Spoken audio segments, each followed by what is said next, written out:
Good afternoon everyone, I am doctor Priya from doctor Shahbadra clinic Nashik. चलो आज और एक केस बताना चाहूँगी। तो एक 40 years male patient atypical angina के साथ हमारे पास आए। उनका कहना था कि मैं जब भी इमोशनली डिस्टर्ब होता हूँ तब मुझे लेफ्ट साइड में चेस्ट पेन होता है। उनके सारे रिपोर्ट्स नॉर्मल थे, उनका पल्स ब्लड प्रेशर बिल्कुल नॉर्मल था। जब हमने लाइफ हिस्ट्री जानने की कोशिश की तो पता चला कि उनकी लव मैरिज थी और वाइफ का जॉब प्रोफाइल और इनकम हस्बैंड से ज़्यादा था। इस वजह से वाइफ थोड़े डोमिनेटिंग थे और थोड़े रूड भी थे। कभी कभी टॉन्ट कर देते थे या कभी कभी इंसल्ट कर देते थे, किसी के सामने एम्बेरस कर देते थे। और ये सारे इमोशंस पेशेंट को बहुत हर्ट करते थे, पर पेशेंट ने कभी एक्सप्रेस ही नहीं किए।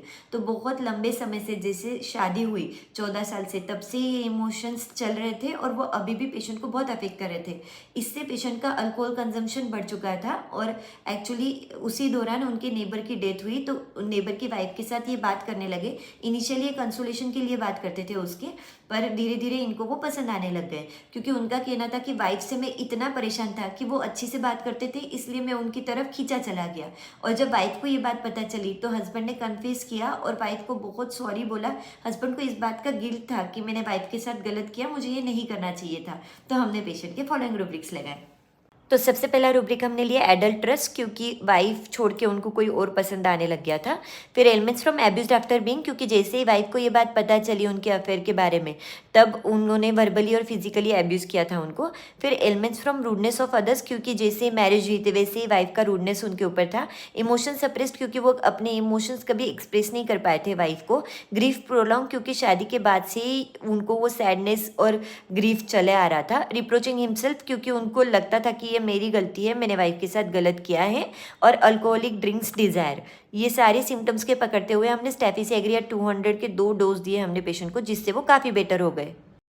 बताना चाहती हूँ कि कौन से ड्रग क्यों क्यों एडल्ट्रस होते हैं। 12 ड्रग है एडल्ट्रस में। स्टेफिसेग्रिया एडल्ट्रस होता है क्योंकि इमोशन सप्रेस्ड होते हैं, पर उसको हमेशा उस बात का गिल्ट रहता है कि मैं गलत कर रहा हूँ अपने पार्टनर के साथ। लाइकोपोडियम रिस्पॉन्सिबिलिटी नहीं लेना चाहता, इस वजह से।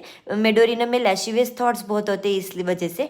कॉस्टिकम में रिवोल्यूशनरी होता है, इस वजह से। इग्निशिया में लव डिसअपॉइंटेड होता है, इसलिए। पल्सेटिला को कंसोलेशन चाहिए होता है, इसलिए।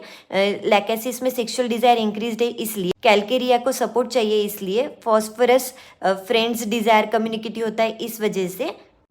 प्लेटिना का ईगो सेटिस्फाई करना होता है उसको, इस वजह से। वराट का डेल्यूजन प्रिंस ही इज, उसको लगता है कि मैं ये सब कर सकता हूँ, मेरे लिए तो ये सब चलेगा, इस वजह से। और कैंथेरिस में भी बहुत ज़्यादा सेक्सुअल डिजायर होता है, इस वजह से।